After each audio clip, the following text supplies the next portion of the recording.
Okay, I've been teaching at Beis Rivka seminary now, I'm going to guesstimate 14 or 15 years, something like that. I'm not sure, b'diuk, you know. And I'm the unofficial maggid of the school. I tell stories, that's what I do. Tell stories, talk about the rebbe, talk about the yom of the pagre. But I really would rather teach Chassidus than tell stories. So I used to teach Tanya, every year the same Tanya.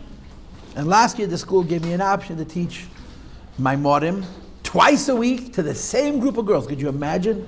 The same teacher twice a week. It's over on the first halacha in seminary that you have to have a minimum of 48 teachers per semester, which means 48 tests and 48 days. You don't get to know anybody, you don't get to learn anything, but you got, what do they say, a jack of all trades and a master of nothing. It's a mining America. You should know this school model reflects the public school model. The kid goes to school and has 20 topics. 20 topics in high school, 20. How am I supposed to learn well? None of them. You just pass tests and you get grades, and I don't know who decided. The curriculum doesn't make any sense. The yeshiva system has the opposite problem. The boys learn one thing all day long. It actually is better if they would learn. But if they don't learn, they do nothing all day, you see. So it's, what do they say, 6 of one, half a dozen of the other. There's got to be balance. The way it should be is that a topic that you enjoy, you should have many times. Because there's nothing more meaningful than developing an ability to learn. And you don't develop ability to learn by learning Chumash with Kli Yakar once a week. You need to do it 4 times a week. You see what I'm saying? But then you can't have 49 teachers, you only have 44 teachers. You got to figure which 4 you're going to eliminate. So we're doing Maamer twice a week. I did it last year. I chose a very difficult Maamer. It was a good learn. I enjoyed it. The feedback that I got from the girls was that the first semester was better than the second semester, which is very interesting to me, because the Maamer we learned the first semester was far more difficult than the Maamer we learned the second semester. The issue was that it was a hemshach. The 2 Maamerim were contiguous, they were consecutive, they were a series. And the second semester, a lot of girls joined. The first semester had a smaller group. Smaller group means this size. Bigger group means even bigger than this. A lot of girls heard that there was something happening, they joined the class. The second semester didn't work as well. I'm sure I wasn't as good. I'm sure it's my fault also. But I taught 2 Maamerim of the rebbe that are like a hand and a glove. One explains a very deep mystical idea, and the other one translates it into practical avoida. That's what we did last year. I enjoyed it very much.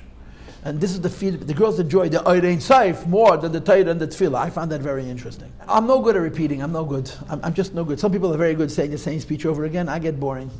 Boring for myself and boring for the listeners. So I chose a different Maamer. It's a much easier topic. And it's a very sweet topic. It's a nice topic. It's not as mystical and philosophical, but it's a wonderful topic. And understand that this also is a series of 3 Maamerim. I am not decided yet whether I'm going to teach the second and third Maamer. I would like to. I want to see how this is going to go. It's an easier Maamer. It's long, but it's easy. It shouldn't take us a whole semester to learn. So I sort of have my options open. My dream is that I should learn with you all 3 Maamerim, these Maamerim. It's personal for me a little bit, because these Maamerim came out in Memches in 1988.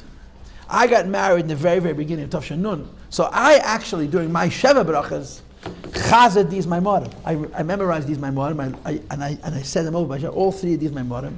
So it sort of has a very special place for me in my heart. And I sat down this morning and I learned through this Maamer. And on the one hand, they said, yeah, this is so familiar. On the other hand, I say, did I understand this 30 years ago? I didn't know what I was talking about. It's so interesting to me. I'm learning a Maamer. I probably learned this Maamer 10 times, at least. And I'm reading it, and I'm asking myself, did I ever understand it correctly? Because I don't remember the last time.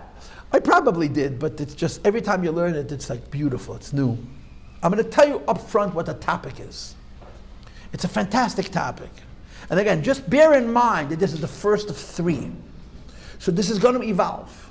That is going to go deeper and deeper and deeper, okay? The topic, in a word, the topic of this class is Shalom.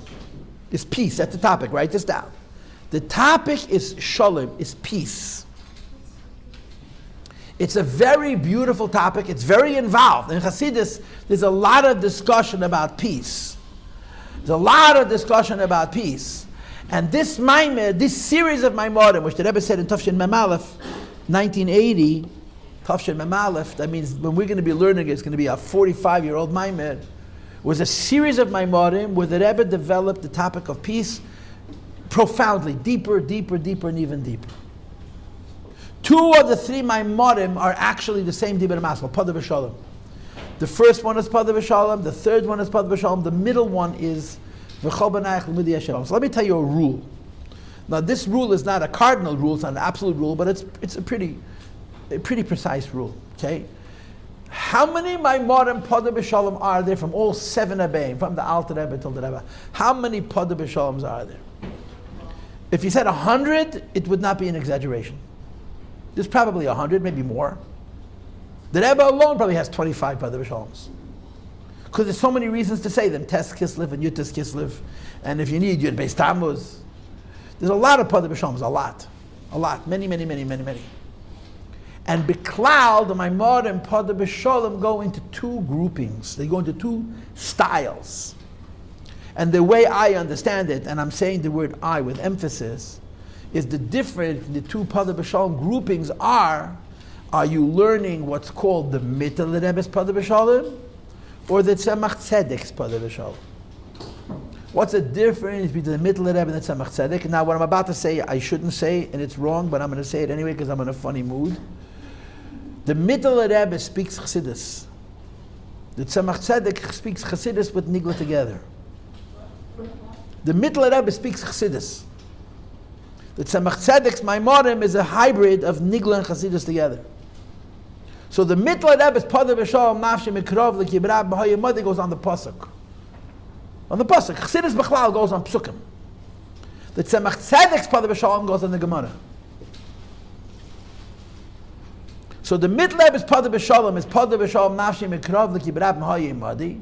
David HaMelech is saying the Eibishter redeemed my nefesh peaceably. Mikrav, from a war. And krav doesn't stand as I mean in war. Krav means hand-to-hand combat, from close encountering with the enemy. And nevertheless, Podoh V'Sholom Nafshi, Hashem redeemed me peaceably. Ki, because many were with me. And of course the $1 million question is, how could you fight a war and kill a bunch of people and say you won peacefully? Podoh V'Sholom Mikrav is a contradiction in terms. You fight a war, you kill a bunch of people, we won peacefully? What do you mean won peacefully? But this is the sugya of Shalom. Peace, even though it begins with a war, it's called Podoh V'Sholom. It's a war that ends with peace. That's the big kasha.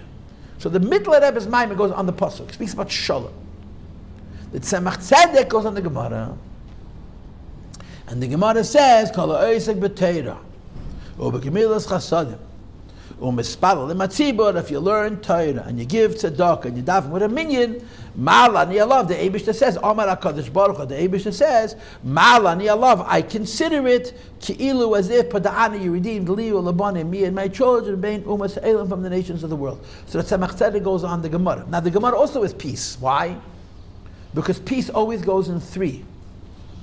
When you have 1, you can't have peace because you have no conflict. When you have 2, you can't have peace because you have conflict. When you have 3, you have 2 conflicted components and then a unifier. And that's Torah Avoid and Gemilas Chasadim. You see? So in the middle of Maimarim, Torah is, Shalom is 1 thing. In the Tzemach Tzedek's Maimarim, Shalom is 3. It's more sophisticated, more involved.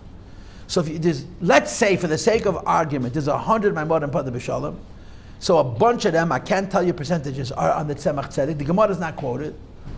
And if the Gemara is not quoted, you should translate the word Shalom. Podoh V'Sholom Nafshi Mikrav L'Kibrab B'Hayimadi. And other Maimarim bring the Gemara, which again, the way I understand it, it's the Tzemach Tzedek's version. You bring the Gemara, the piece is more complicated, because you mentioned Torah is, Avoida is Gevura, Gemilas Chasadim is Chesed, and Torah is Teferes, right? The 3 poles. Torah, Avoida, Gemilas Chasadim is Chesed, Gevura, Teferes. You're creating peace in a complex situation. And that's how the Maimarim go, B'derech Klal, as a rule. There are exceptions, but that's how it is. This, and the next 2 after, which I'm hoping to teach you this year, if things work out as I plan them, is the Mittel Rebbe. It's not the Tzemach Tzedek's. They're edited Maimarim from the Rebbe, 3 edited Maimarim from the Rebbe in a sequence in a hemshech that goes on the Mittel Rebbe's Podoh V'Sholom. The Mittel Rebbe's Podoh V'Sholom is a very long Maamer. It's printed in a sefer called Sha'arei Tshuva. It's very long. It's maybe 10 daf. It's like 20 pages. Massive Maamer. And the Rebbe is reviewing the Mittel Rebbe's Maamer. He doesn't speak at all, but he overviews the ideas, and he focuses on the concept of peace. So, let's talk. What is peace? So there's peace, P-I-E-C-E, and then there's P-E-A-C-E, right? They're opposites. Why? Because the first piece is broken off. The second piece is bringing the broken pieces together. It's one of those interesting puns in English that fits very good with the Chassidus. You can't have peace unless you have pieces. Right? If you're the only person in the universe, there's no problems. I can be boring, but there's no problem. Nobody to fight with. You can't have peace unless you can have conflict.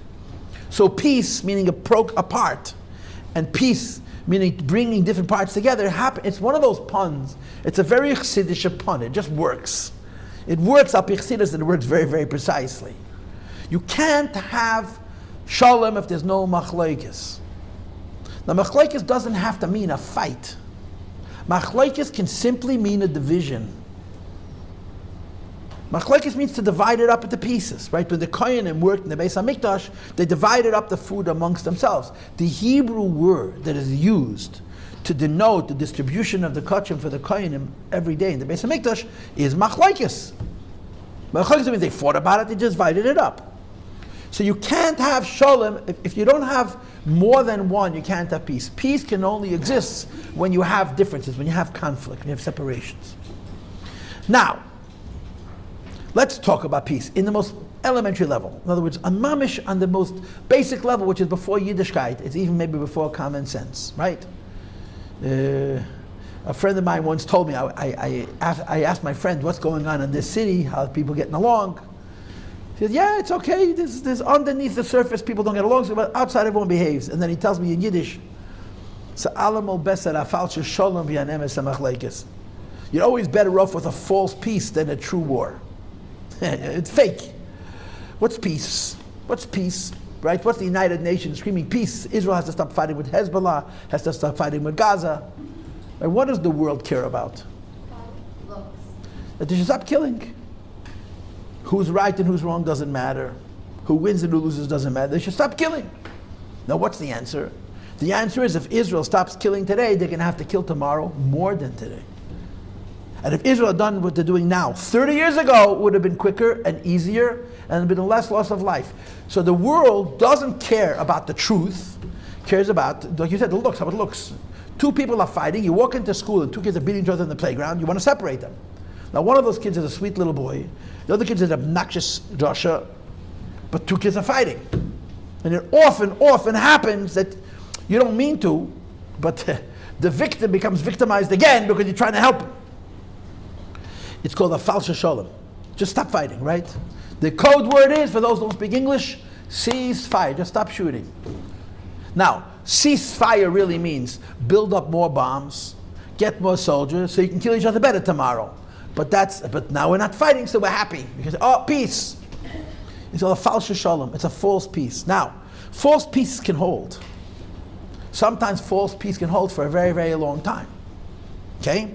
Now I'm going to teach you geopolitics. Okay, I am a holoteidenik, so maybe I'm an expert in Uli Mudichol. So I'm going to teach you. All went to high school. I'm going to teach you something that you probably learned but you never understood. I'm going to explain it to you. What is the greatest deterrent to war? Now, this deterrent. What is the greatest thing that prevents two countries from fighting with each other? So the Rebbe says always correctly, and I'm not Chas Hashem disagreeing with the Rebbe. If you want not to have to fight a war, be strong, right? But that's the truth. Now, what's the political truth? The political truth is two nations cannot fight if they have too much to lose. Which is why, think about this in common sense, rich countries are far less likely to go to war than poor countries are. Rich people are far less likely to fight with their neighbors than poor people are. Because they have too much to lose. That's the way it is. It doesn't make them better, it's just how it is. If you live in a country with a lot of wealth, and if you're a rich person in that country, and the example for this, and I don't want to have conversations, but there was a guy we call him an anti-Semite, he probably wasn't, it was Joe Kennedy. Joe Kennedy did not want to fight. Why? Because he had what to lose. Schmendrich had nothing to lose, you understand? If you have a lot of money, two countries with a lot of wealth are far less likely that the false peace is going to hold stronger if there's money involved. Think about the Middle East, right? Who wants to make peace with Israel? Saudi Arabia, because they have a lot to lose. Who's happy to fight with Israel? Yemen. Why? They got nothing to lose. They're a poor country. No, it really works that way. So false peace could work, but it's not going to work because people are nice guys. You understand? False peace could work if you bribe both sides. If I have a reason not to fight, Israel does not want to fight. Why? Israel's a rich country. Israel's a peaceful country. Israel doesn't have a choice. They're fighting for their life. They're fighting against people who want to die. It's very hard. They don't care. If this is going to sound nuts, if the Arabs in Gaza and the Arabs in Lebanon had a lot of money, they wouldn't be so anxious to become members of Iran's terrorism because there's too much to lose. So a false peace could hold. It could. But the combatants have to have an ulterior motivation. You understand? So countries with wealth are far less likely to go to war than countries without wealth. People with wealth, if you have too much to lose, it's not worth to fight. People don't fight because they want to be right. People fight because they want to gain something. And if you're going to fight, and even if you win, you lost, it's not worth it. It's just not worth it. So false peace works. And false peace is a good idea. Don't misunderstand. Ceasefire. In a scenario, this is geopolitics, this has nothing to do with Maamer. I'm sure get fired for this because I'm teaching you limudei chol. Ceasefire. Two countries saying the war is not over, but we're stopping to shoot it. We're not making a peace treaty, we're making a ceasefire. Could hold for years, hold for centuries, for decades. If the two combatants are better served by not fighting than fighting, it could work. The problem with Israel is that when Israel ceasefires, that's a message to the Arabs that they can fight again. We're dealing with an enemy that has nothing to lose. And an enemy that you have to defeat. And the classic example of that is the Germans in World War I. For those who know the history, the Germans in World War I were not defeated. There was a ceasefire. And that's what there was World War II. What had to happen in World War I was what happened in World War II. Unconditional surrender. The Germans had to be defeated, and the Germans had to know they lost. That FDR, the President of the United States, said to Eisenhower, in the end of the Second World War, you make sure they lose bad. You can't just win the Germans, you have to defeat the Germans. Unconditional surrender, because the Germans had to know they lost. Because unless the Germans knew that they lost, they're going to see the ceasefire as an opportunity to fight again. That's what Israel is dealing with. Ceasefire can hold if the two sides have a lot to lose. There's room for it. But it's bluff. It's not peace. It's just not war. And by the way, not war is pretty good. In the real world, we don't believe in people fighting wars. The worst single invention of mankind is war. Organized killing sanctioned by governments and law. It's unbelievable. War is so sick, it's not to be imagined. Unfortunately, it's a part of life, part of our history.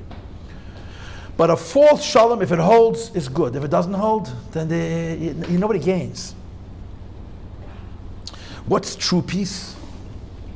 What's true peace? Huh? And again, I'm still speaking geopolitics, but we're getting closer to the Maamer now. If the two sides fight a war, and when the war is over, they push it, make friends. Now, how could that happen? Okay, it's a great example, but that was it was not pushed at all. After the Civil War for 50, the Civil War, I have a whole opinion about it. The South is still breagus about the Civil War, but okay, it's all right. That's an example is probably the Americans and the British after the war of independence. After the war of independence. Okay, that's a good example, but it's a very good example. I think the best example is the United States and Japan after the Second World War. The hatred that we had to them and they had to us was unimaginable. And we were culturally so different. After the Second World War, America and Japan became good friends. There's a lot of reasons why. And again, if you know the history, there's a guy named MacArthur, Douglas MacArthur, who he was our representative. He was like the king in Japan. He was very, very smart about how he dealt with the Japanese. He didn't punish them. He didn't take revenge. He respected them. He allowed the Japanese to be people again, and we gained from it. Why? Because America is about only one thing. What does America care about? Money. A rich Japan means we can do business and make more money. It's very simple. But there's a lot of reasons why. After the Second World War, America and Japan made peace. I'll tell you what I think is a very significant part of the reason. The atomic bomb. The atomic bomb told the Japanese that they're idiots for starting up with America. They're total fools. But they're total fools and idiots of America that they cursed the day that they started the war, and they swore to themselves that as long as they live, they'll never fight with America again. In other words, peace can happen when one side wins decisively and the other side loses decisively, and there's no ceasefire. A ceasefire means that we're taking a break in the shooting, so I can lick my wounds and you can lick my wounds. I can rearm and you can rearm. We'll fight again. You know the history of Europe? The history of Europe? In Europe, they fought a war for 100 years. Can you please tell me how you fight a war for 100 years? In Europe, they fought a war for 30 years, for 7 years. The 100-Year War, the 30, the famous wars. You guys learned this in high school. How do you fight for 100 years? You don't fight for 100 years. You have ceasefire, you fight again. The war never finishes. Because nobody wins, because nobody loses. The Second World War was different than the First World War because there were clear winners and clear losers. It was over. You ended it. It's finished. That's a form of peace. When we show the Japanese that we have a weapon that makes the war so unfair that they can't fight with us. If you're using guns and I'm using guns, we can keep fighting. But if you're using guns and I'm using atomic bombs, the enemy doesn't want to be your enemy anymore. That is peace. It's not a compromise. Let's sign a piece of paper. We're going to stop shooting each other for the next 15 minutes, and after that, if we decide to shoot, we're allowed to shoot. Peace happens in many ways, and one of the ways is if one side really wins and the other side really loses, then they can come together. It's not a compromise. It's not friends, though. Yeah, but they become friends if you have no reason to fight with your opponent. I mean, what America did to Bechlal. I'm an American. I don't know if you're an American or not. America's a pretty kooky place. Not pretty kooky, it's a very kooky place. But America is one of the kindest nations in the history of mankind. The way America fought its wars is historic. What we did to the Germans and to the Japanese is unbelievable. Only America has that in themselves, to fight with an enemy, finish the war, and then be friends with them. It's an American thing. America won a war decisively and made friends with their enemies and created a peaceful world.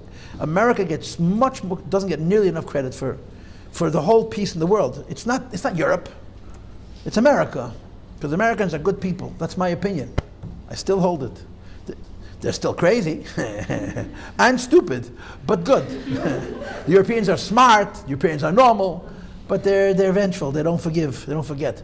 Americans are forgiving. Okay, so peace happens when the two sides not just stop fighting, they stop wishing to fight. That's peace. Chassidus, Bechlal Torah, but Chassidus especially, doesn't even deal with the first kind of peace. The first kind of peace is what we're calling ceasefire, where two nations are beating each other up, and they decide to stop fighting, and maybe the ceasefire holds, maybe not. But if the ceasefire holds, the only reason it's holding is not because they're friends, it's because they have too much to lose. Like I explained to you before, if you're a rich country, you would rather not fight because you have more to lose. Real peace is where the two enemies become friends. It's over forever. And Chassidus begins its discussion on Shalom here.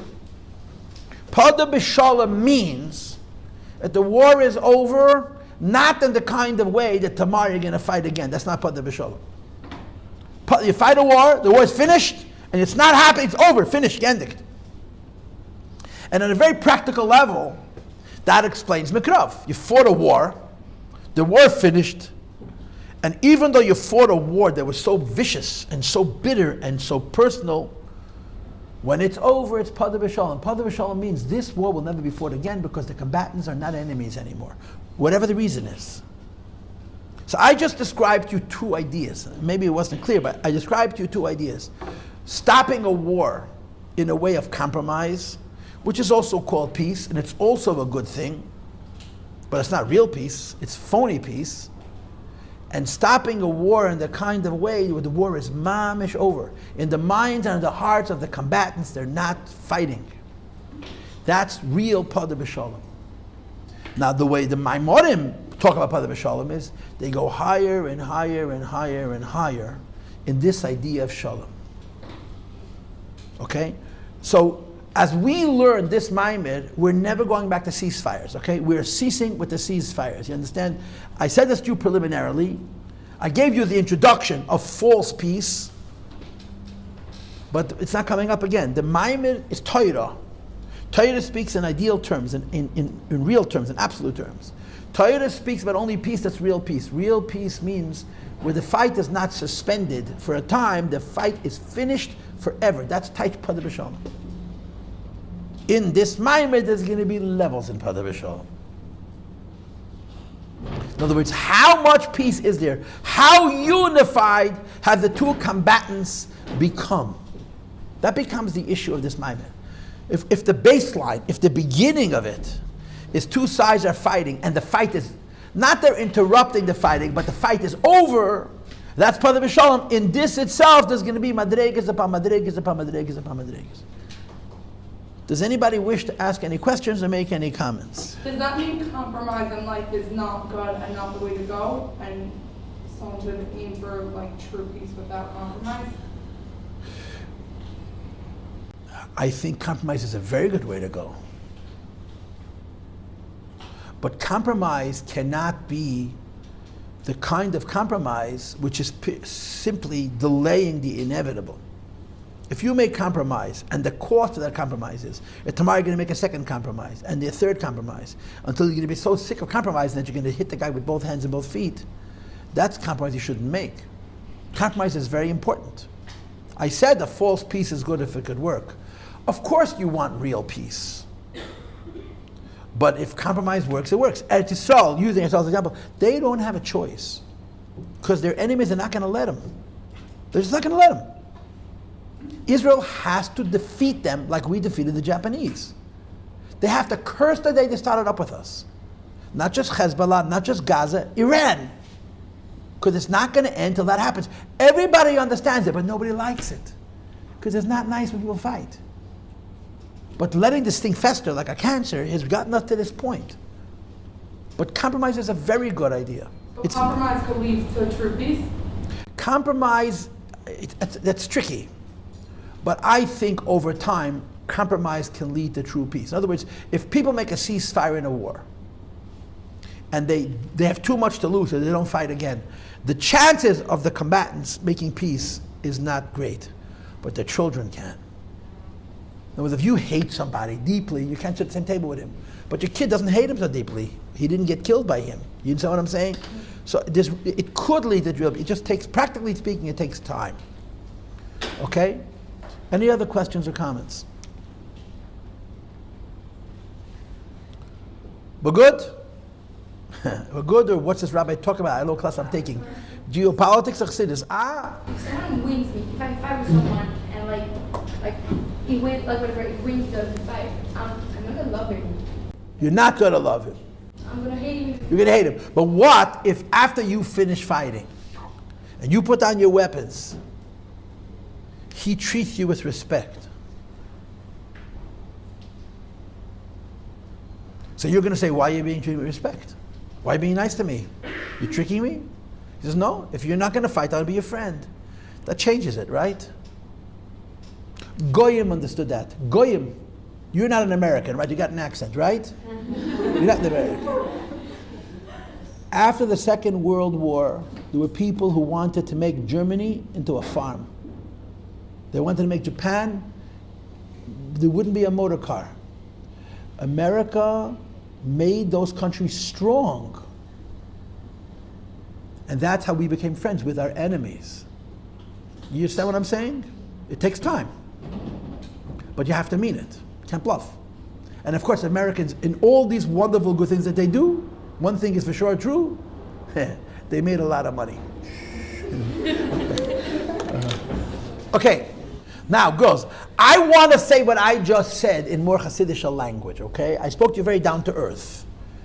This false peace, we're finished with false peace. We're done with it. We're not going back to it, okay? And this true peace. True peace means the war is over. Neither side wants to fight again. Now I'm going to give you a philosophical idea, okay? This you should write down. The philosophical idea is real peace cannot happen unless there is a secret weapon. A secret weapon. Real peace cannot happen until one of the two sides has a weapon that makes the war completely imbalanced. If you have 100,000 soldiers and your enemy has 80,000 soldiers, and you have tanks that weigh 22 tons, and they have tanks which is World War II numbers, and they have tanks that weigh 19 tons. So one side is stronger than the other, but you can still fight. But if one side is an atomic bomb, and the other is using conventional weapons, that's not a fight anymore.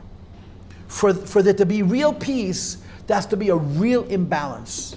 One side has to be not a little stronger than the other, has to be so much stronger than the other that there cannot be a war. It's impossible, you can't fight. So how do you say that in Chassidus, in Lashon from Torah? In Chassidus you would say you can't have Shalom without oir from above. For there to be peace in a place of machlokes, right? How did I start today's class? You can't have Shalom without machlokes. For there to be Shalom without machlokes, you always need an oir, a higher light. A higher light is Hebrew for an atomic bomb. It makes it so imbalanced that it's not a war. And that's the process that I want you to sort of digest in this class, okay? Emes Shalom, true peace, is when the war is finished and the two sides can, at least in theory, become friends. The key to that is that one side has a weapon that the other side cannot match, and in Lashon Chassidus, a higher light, something which comes from another place that enters into the scenario that breaks the machlokes. It breaks the war. And that's the key concept in Shalom. The key concept in Shalom is a higher light. In plain English, it's an atomic bomb. It's a super weapon. In Lashon HaKodesh and Lashon Torah, it's a power that you have that comes from higher that makes the war a non-war. And I'm going to give you a funny example. It is a funny example. The example is David HaMelech. David HaMelech, unfortunately, spent his entire life fighting wars. At the very, very end of his life, he fought the most miserable and vicious and personal battle of his life. Does anybody know what I'm talking about? With his own son, with Avshalom. Now, some people say that Podoh V'Sholom nafshi mikrovdi ki berab ha'imadi goes on that war. Why? Because David had a secret weapon. David had an atomic bomb. What was David's secret weapon? Does anybody know what his secret weapon was? Tilim. He was 67 years old. He was an old man. He had no koyach. He didn't go fight. His soldiers fought. David HaMelech sat in his room and said Tilim, and he cried. And he got into the heads of Avshalom's army. David HaMelech's Tilim got into the opponent. The Gemara says, you'll see it in this Maamer later on, that Anshe Avshalom is Spalal L'Shleim Shalom. David and Avshalom are fighting a vicious war. Civil wars are the worst kind of wars. They're very personal. Very personal. There's a father and a son involved in it, and Avshalom would have killed David in a heartbeat if he caught him. He would have killed his own father. He was a Rasha. Avshalom was. And Avshalom's soldiers are going out to fight and all praying that nothing happens to David HaMelech. How do you fight like that? How do you fight with an enemy and you pray that the king of the enemy doesn't die? You can't fight. In other words, David got into their head in the kind of way that he took the sword out of their head. Psychologically, they were not in a position to fight. That's the atomic bomb. That's the Podoh V'Sholom of that story. Two sides are fighting. If they're equally matched, there will never be Podoh V'Sholom. There can only be ceasefire. They can fight again. Sometimes the ceasefire will hold, which is compromise, and compromise is a good thing if it's going to work. Podoh V'Sholom means one of the two sides has a secret weapon. The secret weapon makes the war a non-war. The best example I have for this is an atomic bomb. Everybody can understand it. And in Torah, there are a series of examples of Podoh V'Sholom. And the first one is David sat in his room, wherever he was hiding out, outside of Yerushalayim, and he was asking, he was saying Tillim. And his enemy soldiers were worried about David the Melech. He can't fight like that. And that's what brought about the Podoh V'Sholom. Okay? So now, girls, we have two ideas. Two ideas. I know I'm going slow, but there's a lot more than you think. You think I'm just talking, I'm actually teaching. Because if you're not paying attention, you're going to come back to the next class and you're not going to understand what you missed. Because it sounds like a fabrengen. I'm not fabrengen, I'm teaching. There's two things you have to know about Shalom. Shalom means it's decisive. Decisive. It's over. And Shalom cannot happen without a secret weapon. It can't. Shalom means one side has a light that renders the battlefield a non-battlefield. It's not fair. It's not fair. It's not balanced in any way, shape, or form. Those are the rules of Shalom. So we have a series of Maimorim. They're going to talk us through the process of Shalom, okay? And these are the guidelines. Number one, Shalom does not mean ceasefire. It doesn't mean stopping the fight. Shalom means that the two sides literally become friends. And the key requirement for that is that one of the two sides has a weapon that makes the battlefield a non-battlefield, and in Torah terms, it's a higher oil, it's a higher light, which renders the opponent not able to fight with you. Just 1 second. Go ahead. We technically do have a weapon that's stronger. We have Hashem on our side. We have miracles. I know, but against that, we have this Jewish cowardice. This Jewish fear of blood. We don't want to kill. We don't want to kill. When it comes to our enemy. Yeah, we don't want to kill. Jews are really not good killers. I mean, they're very good at it when they have to do it. But they don't like to kill. Jews are compassionate people. When you fight a war, there's an isser de'eraisa to have mercy. It's an isser. But in order for a yid to kill people, it's very hard. Not when it's people that have killed You so quickly forget. Go to Israel, see the demonstrations. Yidden are good people. They're better than Americans. And they're crazier. I highly doubt that. You highly doubt? Israel is torn apart. Anyone would see a Hamas member on the street and kill him. You're so wrong. You're so wrong. The old cliche question. If you could get the Hitler baby, would you kill him? Yes. You wouldn't. I give you my word. Because you're Jewish. If you know what he's going to do. Yeah, you know everything. Such a beautiful bubbler. Other people will kill any baby because they don't care. It's Yidden, this is the whole thing. When the Rebbe screamed about Eretz Yisrael, he said, you care about peace? You care about love? Finish the war. You'll save lives. But you have to use your head, not your heart. We forget so quick. So many people say, it's a Rachmanas in the Palestinians. It is a Rachmanas in the Palestinians. But if we stop now, we're going to have to do it in 20 years again. And it's going to be much worse.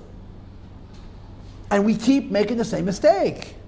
Israel continuously makes cease. There's a famous video, and I don't have time to talk to you about this, where the Rebbe wanted to take Damascus after the Yom Kippur War, Damascus. And they gave the Rebbe a bunch of reasons why they couldn't. And the Rebbe's secretary, Rabbi Klein, was talking to this Machon from the Israeli government, and he hears the Rebbe saying in the background, in English, he's so upset. Big mistake! Big mistake! This mistake we paid for a year ago.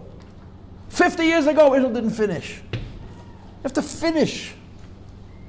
You have to shame the Arabs. And you'll never have to fight with them again. You'll be their friend.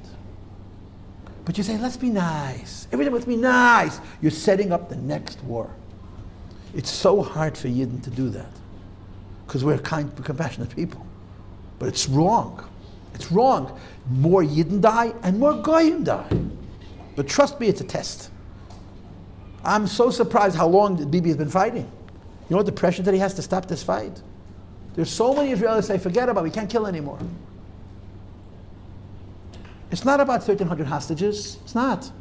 It's not revenge. It's about peace. This has to stop.